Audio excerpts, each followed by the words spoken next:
করতে চাই।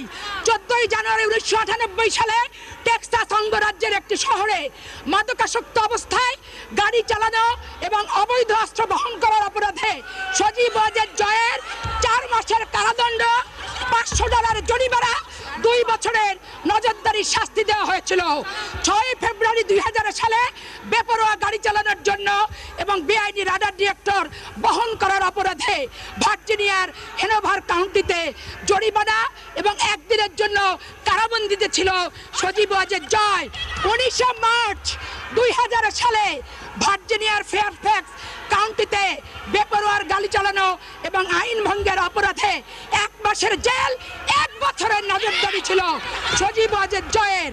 আজকে যারা তারেক রহমানের বিরুদ্ধে বড় বড় কথা বলেন, তাদের উদ্দেশ্যে আমি বলতে চাই যে সারা বাংলাদেশের 96 সালের শেয়ার বাজারে লুটের টাকা আর